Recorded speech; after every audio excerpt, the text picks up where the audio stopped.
Don't play with it, don't be dishonest. Ay, still not understanding. What's up guys? Welcome back again to my YouTube channel, Mojang Aquatics. It's been a while since my last upload. Medyo naging busy lang sa pag-aasikaso sa farm namin and sa aking work. Work from home lang tayo guys. And yesterday, I reset my tank. Nilinis ko yung overhead sump and under sump. So ipapakita ko sa inyo guys.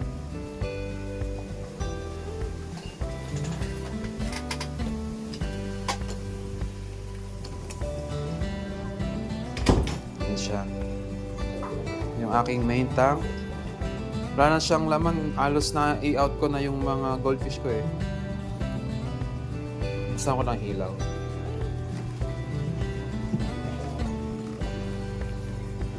Ayan. Sa ilalim yung ilaw. Basta natin.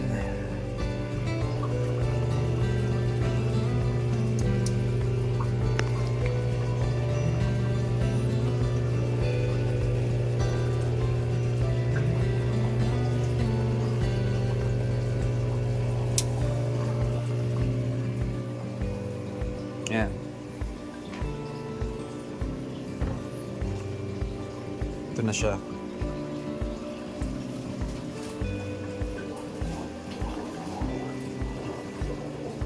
Ayan guys. So nilinis ko yung aquarium kahapon. Reset na yung ginawa ko kahapon. I cleaned the under sump yesterday. All its filter medias dito sa first chamber. Ayan. Nilinisan ko to. Maigi. Tinanggal ko yung mga filter medias dito sa first chamber. Then, naglinis ako. Ayan. Then, dito sa second chamber, nilinisan ko din. Kasi in-install ko tong canister na to sa dito sa K1 filter medias, itong umikot na to. Then itong third and fourth chamber, itong third tsaka fourth, hindi ko na siya ginalaw guys kasi masamang galawin yung yung lahat ng filter medias kasi baka mamatay yung lahat ng beneficial bacteria niya. So ang ginalaw ko lang talaga yung first chamber. Yung second chamber kasi inurong ko lang yung mga yung mga filter medias nyo sa dulo para magkasya lang tong canister. Ayan.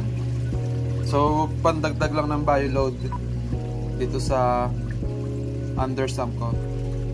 Ayan siya guys. Sobrang linis na niya ulit. Isang taon din bago ko na-reset itong tank na to. Medyo naging busy talaga ako eh. Ayan. Tapos yung aquarium mismo, nalinisan ko din talaga. Binrush kong maigi. Tinanggal ko yung mga algae niya sa loob ng tank. Ayan siya. Palinis na.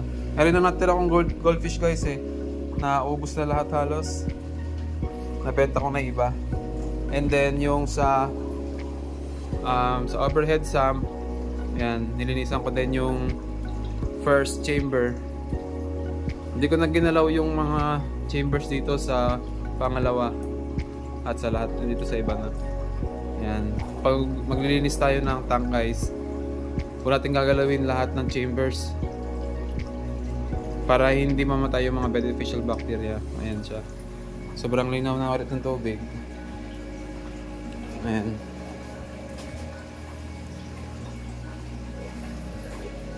So, bala ko maglagay dito ng monster fish. Mag-stop muna ako guys sa pag-breed ng goldfish kasi medyo busy na ako eh. Doon sa farm namin. Sa farm kasi namin na meron kami doon pala isdaan na bangus and mga hipon, alimango. Tapos may baboyan din akong inasikaso. And plus yung work from home ko na 6 hours a day. Pinagsasabay-sabay ko lang din talaga lahat para maasikaso na maayos. I am doing some multitasking. Especially na yung aking partner ay pregnant, so need ko talagang work ng maigi para sa future ng aking family. Ayan yung tank, guys. Gagi! Ayun yung isang crayfish. Nakatakas siya. Ay, gastog. Kaya pala nawawala yung crayfish ko. Boy, pakayari. Kawawa naman to.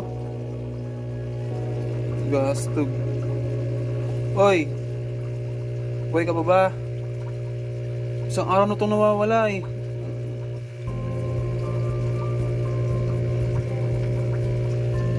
Ano siya, guys, oh. Nakawala siya. Nakita ko na eh. Babalik na kita. Stug ka. Kawawa naman.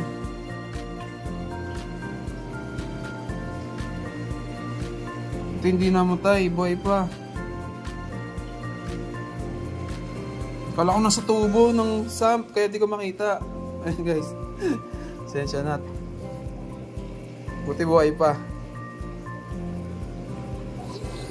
Ayun, guys, so i-out ko din itong mga crayfish ko, i-sell ko din sila. Tsaka ito muling goldfish ko, maglalagay ako dito siguro ng mga arwana and di pa pang monster fish. Ayan. Yung main tank ko pala nito ay 120 gallons. Ayan, mataas siya, so goods na goods talaga for monster fish. Hindi talaga to maganda sa goldfish eh, itong tank mo to. Pang monster fish talaga. Ang ganda ng tignan nung canister yung umikot-ikot na ganyan, yung K1 filters, K1 media filters. Ayan. Okay. Itatest ko yung tubig, guys.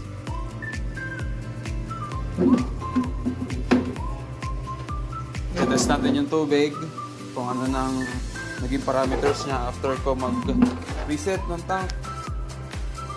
Malinisan ko talaga yung sand niya. Ayan, guys. Ito yung aking freshwater testing kit. Gamit na gamit sa akin ito kasi hindi lang sa aquarium ko, pati sa palaisda namin. China-check ko yung parameters ng tubig bago kami maghulog ng similya. Yun siya. And ito din yung refractometer. Ayan, gamit na gamit dito sa palaisda namin. Bago kami maghulog ng hipon, china-check namin to.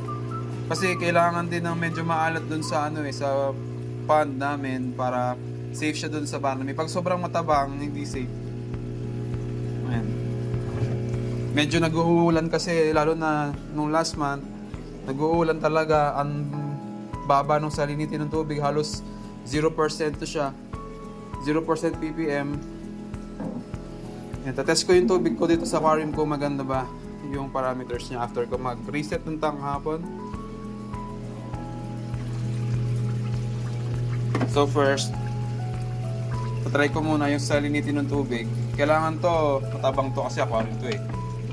Yung mga aquarium fish natin eh, hindi sila sanay sa alat.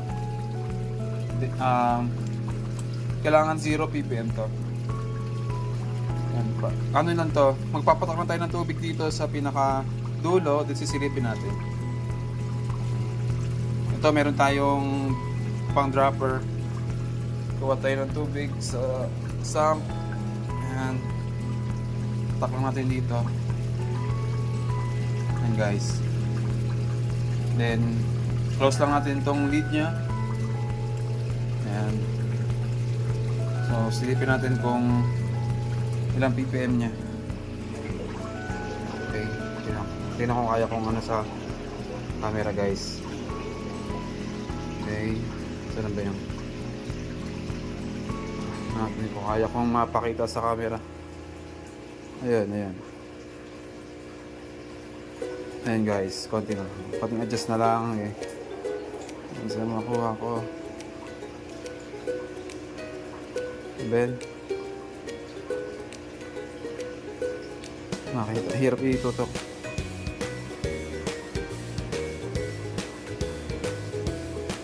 Ayan, guys.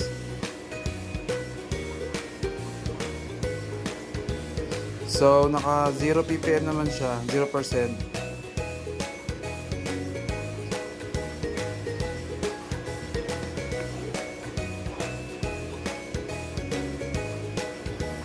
Nakita sa camera, hirap niya itutok.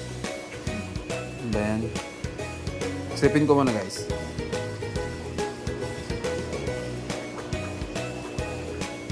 Ayan. So, yung nasilip ko siya, kita-kita nga doon na 0% ppm. Hirap lang niyang ipakita sa camera. Ano talaga sakto yung butas. Yung lens niya sa butas. Pero naka 0 ppm siya. Yung pinakaguhit nasa 0.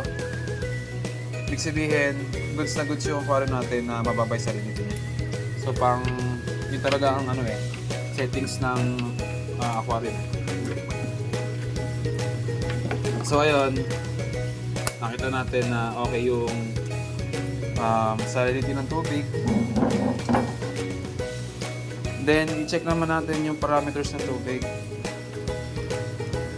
So, bakit nga ba importante yung ganito guys? So, yung filter, yung sump natin, bakit siya mahalaga yung mga filter medias na to? Very important to guys sa aquarium natin kasi dito nabubuhay yung mga beneficial bacteria. Lahat yan dyan sa mga chambers na yan, sa mga filter medias na mga bato-bato na yan, mga ceramic rings na yan, mga lava rocks na yan, mga bioballs. Ayan, mga lava rocks, ceramic rings, bioballs. Diyan nabubuhay yung filter yung mga beneficial bacteria guys. Alam naman natin na ang role ng beneficial bacteria is to filter the ammonia guys. So ammonia ay sobrang harmful chemicals yun sa harmful substance yun sa mga fish natin. Pag sobrang taas yung ammonia levels, matindi yun guys, na parang nagiging acid sa kanila yung tubig. Nagkakaroon sila na burn sila ng ammonia, kakasakit sila, kakaroon sila ng ammonia burn pag sobrang taas yung ammonia. Nagagaling kasi yung ammonia sa poop ng fish. Yan. So pag natunaw ang poop, nagiging tumataas ang ammonia kapag mataas yung levels. Pag masyadong madaming isda or tayo sila ng tae, tumataas yung ammonia. So yung beneficial bacteria naman, kinakain nila yung ammonia or tinuturn nila yung ammonia to a less harmful substance tulad ng nitrate and nitrite. So kapag mataas naman ang nitrate and nitrite guys, masama pa rin siya sa isda. Ang gagawin lang natin guys, pag nakita natin mataas ang nitrate at nitrite, ay water change lang. Yan. Water change. So ako recommend ko at least 2 times a day 2 times a week magwa-water change, at least 30% lang ibabawas sa tubig, okay na yun. Pero mas okay talaga kung meron kang testing kit kasi malalaman mo talaga yung parameters ng tubig. Kasi di naman natin makikita sa mata natin yan eh. Need natin talaga ng proper instrument para ma-read natin yung parameters ng tubig. So try nga natin kung ano na naging parameters. Buksan natin to. Ito, accurate talaga to eh. Isa sa mga strips. Yan, nabili ko lang to ng I think 1.9 sa pet shop. Sobrang dami na nung laman niya, nung mga droplets niya. Gamit na gamit din talaga sa palaisdaan namin. Same lang din sa palaisdaan namin. Pero kaiba lang, sa fish pond ay kailangan niya at least 20% ppm yung salinity ng tubig. Dapat medyo maalat. So i-try muna natin una yung pH level guys. Sabay. High range pH. Nitrates. Ammonia, yeah. Ayun, pH. Ito siya guys. Yan, ito dalawa pH. Ito high range, tsaka normal lang na pH. Important to guys sa fish natin din yung pH level. Kasi kapag sobrang baba yung pH level natin, makaka-affect ito sa overall health ng isda. Kasi kapag mababa yung pH level, magiging matamlay sila eh. Hindi sila kakain. So kailangan mataas ang pH level ng tubig para maging healthy at posible sila. So test muna natin itong normal pH. So Ayan, no? Meron siyang flask. Ayan, dito mo lang ilalagay yung tubig hanggang dito sa line. Ayan, line na to. Diyan lang. Tapos, papataka natin ng solution. Nakalagay dito ay 3 droplets. Okay. Ito lang siya. Buksan natin yung cap. Then, kuha tayo ng tubig ulit sa sump. Ayan. Punuin na natin ng tubig tong flask. Hanggang doon lang sa guhit. Ayan.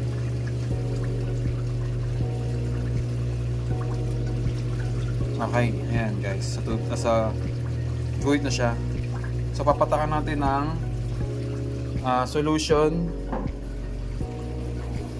Nakalagay ay 3 droplets lang sa pH. Hopefully mataas yung level ng pH level ko. Ayan. 3 drops lang. 1, 2, 3. Ayan. Then, tatakpan natin.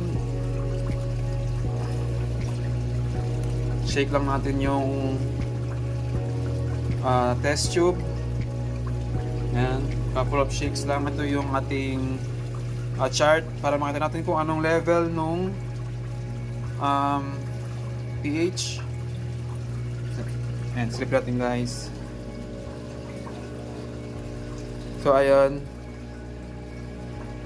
Ayan. Ang ganda ng pH guys. 7.6. Ay, kakulay niya yung sa ilalim sa pinaka baba na to, 7.6. So, mataas yung pH level natin guys. So, yan. Good na good siyang levels na yan sa overall health ng isda natin. Ayan. Okay, good siya. So, i-test naman natin yung high range pH.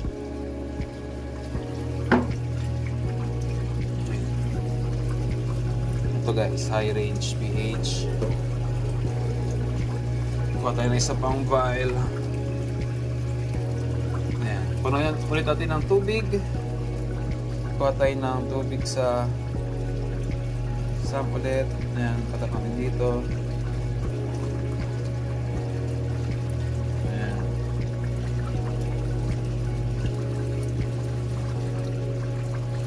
Ayan. Sabi naman ito sa high range, 5 drops naman ng solution.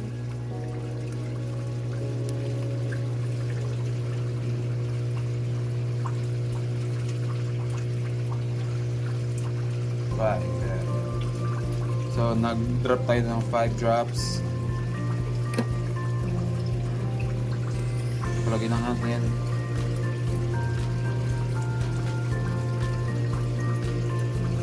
Check ulit sa checks natin.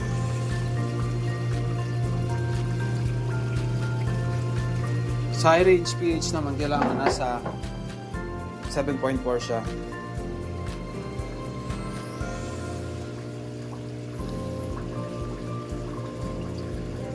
Ayun guys, 7.4 siya. So overall, yung ating pH ay good siya.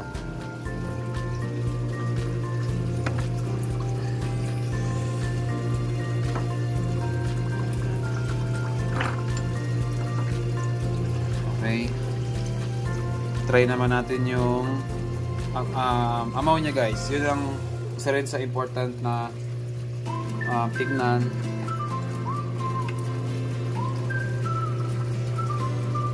Yung kasi talagang yung talagang masama sa isda, ammonia. Grabe ginagawa ng ammonia sa isda guys. Natutunaw sila, kakasugat, kakaroon ng iba't ibang sakit, SBD, ammonia burns. Ayan. Check natin, kuha tayo ng panibagong test tube.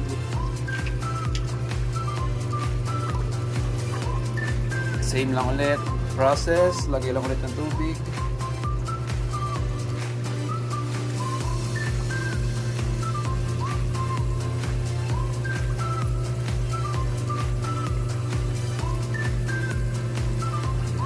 Ayan.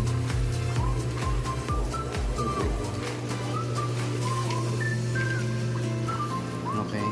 Dito sa night sa ammonia, dalawa yung bottles niya guys. So sabi, first bottle 8 drops, and 8 drops yung ilalagay natin. Then sa second bottle, same lang din. Okay, so lagyan natin to ng 8 drops.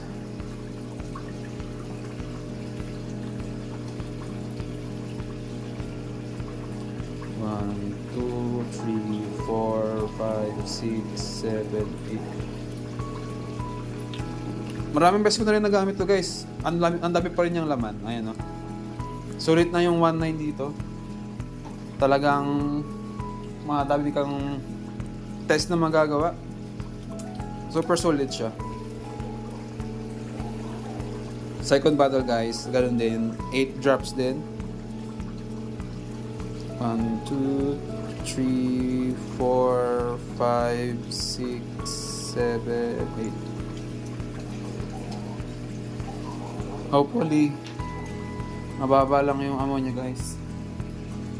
Subit, okay. Ayun. Okay. Takpan natin ulit.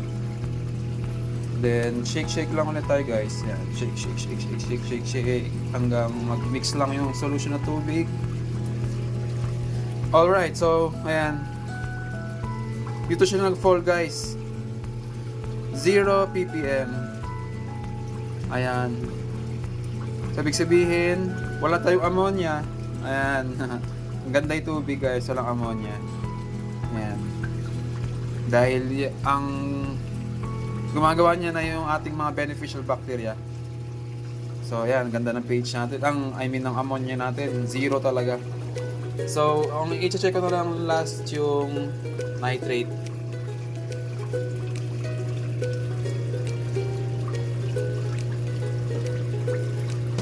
Ito guys, nitrate. So, 2 bottles din siya. Bottle number 1, bottle number 2. Ayan. Okay, lagay ulit tayo ng tubig. Siguro ito na yung last test ko. Hindi ko na i-check yung nitrite. Kasi kapag mababa naman yung nitrate, sure naman na mababa din yung nitrite.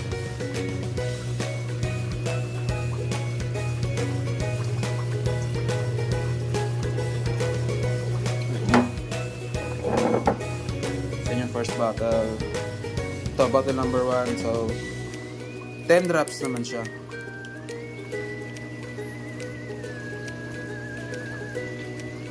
Ilagay tayo 10 drops. 1, 2, 3, 4, 5, 6, 7, 8, 9, 10. Ay, may takip.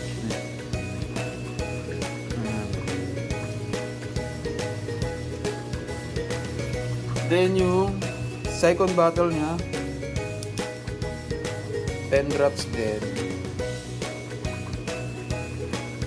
1, 2, 3, 4, 5, 6, 7, 8, 9, 10. Okay. Okay. Parating ng bottle. Test tube. And then shake ulit. Shake lang tayo ng shake hanggang sa mag-mix yung solution and yung tubig. Okay. Alright. Ayun siya guys. Nitrate 0. As you can see, 0 siya. So talagang okay na yung tubig. Wala tayong problem sa parameters ng tubig. Ayan siya. All good sa parameters. So yan talaga ang mga yun talaga yung mga parameters ng tubig para maging healthy ang ating aquarium fishes. And then meron tayong heater dito, nakaabang lang heater. For now kasi hindi naman malamig yung panahon medyo mainit eh. Ito yung heater niya guys. Nakaabang lang to kapag malamig yung panahon. Ito yung kanyang thermometer. Ayan. So around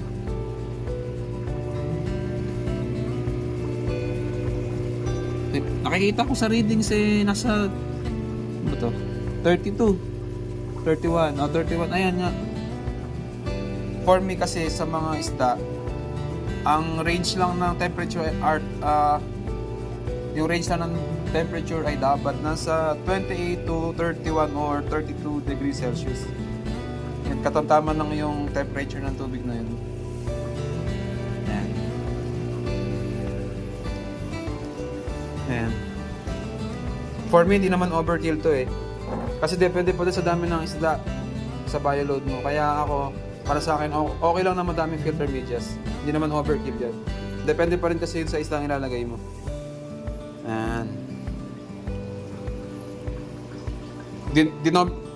Nilagyan ko lang din siya ng overhead sa... Kasi gusto ko nahihigop yung mga poop dito eh, sa baba eh. Para dito naman mapunta sa taas. Yan. Then dito sa baba. Yan. Kasi yung sa undersub kasi doon siya humihigot sa tubo na yun eh. Dito guys, sa tubo na to. Yan.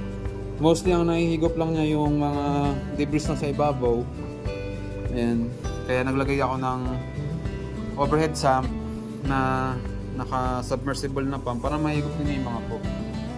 Pero hindi pa rin siya ganun ganda. Kailangan pa rin talaga may wave maker tayo para mai-push niya yung poop doon sa submersible pump. Ayan guys. Isang taon na tong tank ko na to. Goods naman siya. Ayan. Wala pa naman akong naging problema so far. Ang naging problem ko lang, naging busy ako. Nag-stop na ako sa goldfish. Ayan. Ito na natitry isa. Benta ko na rin siya. May konting crayfish lang din. Ayan. Apat na crayfish. Ayan guys. So, ayun guys. Yun lang naman. Salamat sa panonood ulit. And kung meron kayong katanungan or meron kayong gustong i-add na makakatulong sa akin, just comment down below guys. So ayun lang. Take care guys. Bye for now.